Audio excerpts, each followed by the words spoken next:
ولا تترکوا الامر بالمعروف والنہی عن المنکر، امر بالمعروف والنہی عن المنکر کو ترک مت کرو. فیولی علیکم اشرارکم، یہ اس کا دائرہ یہ اکثر میں جمعہ کے خطبے میں بھی عرض کر چکا ہوں کہ یہ بعض مومنین کا یہ خیال ہے، خوش فہمی ہے کہ یہ امر بالمعروف کرنا یا نہی عن المنکر کرنا یہ علماء کرام یا مولویوں کا کام ہے، جنہوں نے ایک عرصہ مدارس میں گزارا ہے، قم میں گزارا ہے، نجف میں گزارا ہے. نہیں، ایسا نہیں ہے، یہ فروع دین میں سے ہے. یہ نماز، روزہ، حج، زکوٰۃ، خمس، جہاد فی سبیل اللہ، یہ جس طرح ہر مسلمان کا فریضہ ہے، اسی طرح فروع دین میں امر بالمعروف اور نہی عن المنکر بھی ہے. یہ اسی امر منکر نہی عن منکر اور امر بالمعروف اور نہی عن منکر کے بارے میں نہج البلاغہ میں فرمایا وما اعمال البر والجہاد فی سبیل اللہ عند الامر بالمعروف والنہی عن المنکر الا کنفثۃ فی بحر لجی. یہ بہت ہی یعنی حیرت والا مقام ہے. یہ راہ خدا میں جہاد سمیت تمام نیکیوں کی حیثیت امر بالمعروف اور نہی عن منکر کے مقابلے میں وہ سمندر کے مقابلے میں لعاب دہن کے ذرات کی حیثیت رکھتی ہے.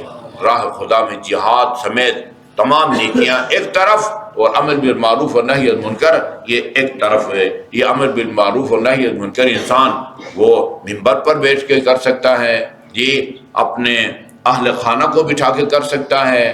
آپ اگر سکول میں یا کسی اور تعلیمی بڑے ادارے میں یونیورسٹی میں ہیں، اپنی کلاس میں امر بالمعروف نہی عن منکر کر سکتے ہیں. آپ ہمسایوں میں کر سکتے ہیں، آپ دفتر میں ہیں تو اپنی کلیگ میں امر بالمعروف نہی عن منکر کر سکتے ہیں. یا اس کو مت ترک کرو، لا تترکوا الامر بالمعروف نہی عن منکر. اچھا، اگر اس کو ترک کیا تو پھر نتیجہ کیا نکلے گا؟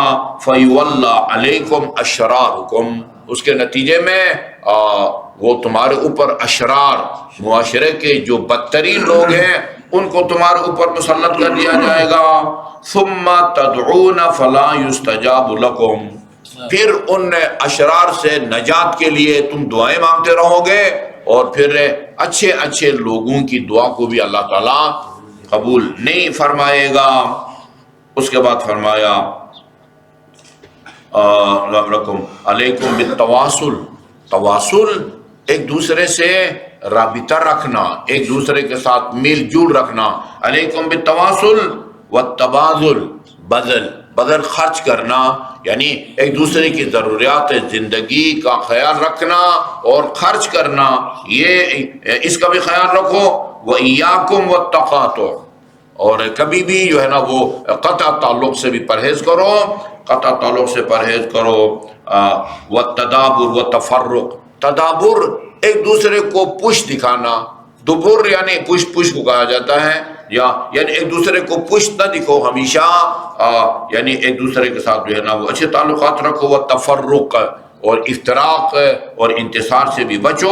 وَتَعَاوَنُوا عَلَى الْبِرِّ وَالتَّقْوَى، اور نیک کام اور تقوی کے معاملے میں ایک دوسرے کے ساتھ تعاون کرو. وَلَا تَعَاوَنُوا عَلَى الْإِثْمِ وَالْعُدْوَانِ. یا متوجہ ہیں یہ سب قرآنی آیات ہیں جن کو امیر المومنین نے وہ کیا ہے.